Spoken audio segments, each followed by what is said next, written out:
ભારત એ વિવિધતામાં એકતા ધરાવતું દેશ છે।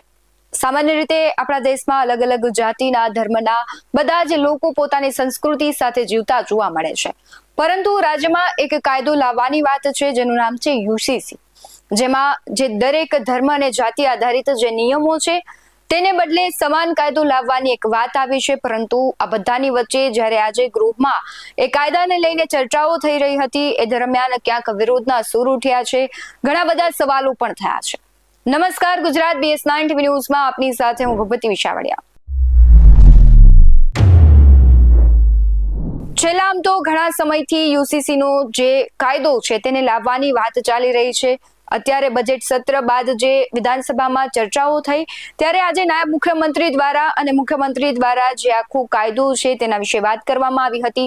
ખાસ કરીને આ કાયદામાં બદલાવ એટલા માટે લાવવામાં આવી રહ્યો છે, નાયબ મુખ્યમંત્રીનું એવું કહેવું છે કે સ્ત્રીઓ છે આ કાયદાઓને લઈને ક્યાંક છે તે પીડાતી હતી, કારણ કે સમાન કાયદાઓ નહોતા, તેને લઈને સ્ત્રીઓને ખૂબ નુકસાન થઈ રહ્યું હતું। સાથે જ જે લવ જેહાદ, લગ્ન નોંધણી જેવા કિસ્સાઓ છે તેમાં ખૂબ કેસો વધી રહ્યા હતા, અને ખાસ અમુક એવા આદિવાસી જેવા વિસ્તારો છે કે જ્યાં બહુપત્નીત્વ છે તેને માનવામાં આવતું હતું, તેને તો યથાવત જ રાખવામાં આવ્યું છે, પરંતુ અન્ય ધર્મના લોકો છે, અન્ય જ્ઞાતિના લોકો છે તે બહુપત્નીત્વ ને માનતા હતા એ હવે શક્ય નથી। સાથે જ છે ખાસ કરીને લઘુમતી સમાજમાં જે એક નિયમ હતો કે જે પોતાના ભાઈ બહેનો છે તેની સાથે લગ્ન થતા હતા, તો યુસીસીમાં એક એવો નિયમ છે કે પોતાના સગા ભાઈ બહેનો સાથે લગ્ન નહીં કરી શકાય, પરંતુ તમે તમારા પિતરાય ભાઈ બહેનો સાથે લગ્ન કરી શકો છો, કારણ કે એ ધર્મમાં એ લગ્ન થઈ રહ્યા છે એટલા માટે।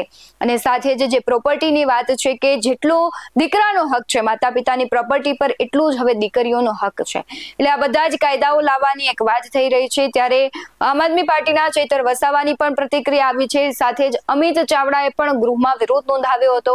ચૈતર વસાવા શું કહી રહ્યા છે તેના પર નજર કરીએ। આજે ગુજરાત સરકાર દ્વારા વિધાનસભામાં સમાન નાગરિક સંહિતા લઈને જ્યારે બિલ રજૂ કરવામાં આવી રહ્યું છે, ત્યારે અમે આ બિલનો આગળ પણ વિરોધ કર્યો હતો અને આજે પણ વિરોધ કરીએ છીએ। આદિવાસી સમાજને આ બિલમાંથી બાદબાકી કરવામાં આવી છે એવું જણાવવામાં આવી રહ્યું છે, છતાં અમને ભીતિ છે, સામે ચૂંટણી છે એટલે કદાચ આદિવાસી સમાજને સમાવેશ નથી કર્યો, પણ આવનારા દિવસોમાં ચોક્કસ એમાં સુધારાના ભાગરૂપે આદિવાસી સમાજનો એમાં સમાવેશ થશે।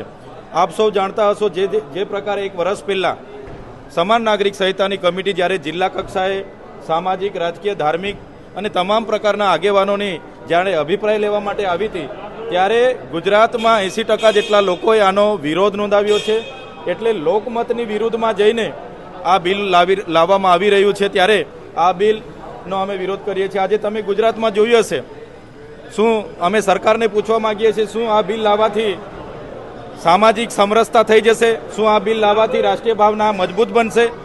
તો સરકાર પાસે એનો જવાબ નથી। સરકાર માત્ર ને માત્ર ચૂંટણીમાં જે લઘુમતી સમુદાયો છે એમને ટાર્ગેટ કરીને આવનારી ચૂંટણીમાં હિન્દુ મુસ્લિમ કરવા માટે આ બિલ લાવી રહી હશે એવું અમને લાગી રહ્યું છે।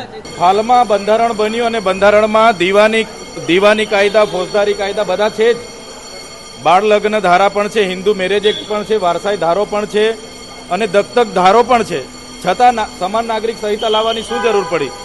આપણા દેશમાં વિવિધતામાં એકતા એ જ આપણી ઓળખ છે, અને બંધારણ આપણા તમામ ધર્મ, જ્ઞાતિ બધા જ લોકોને પોતાના વ્યક્તિગત કાયદા અને સામાજિક કાયદાને બંધારણે પ્રાવધાન આપ્યું છે, મૂળભૂત અધિકારોમાં પણ પ્રાવધાન છે।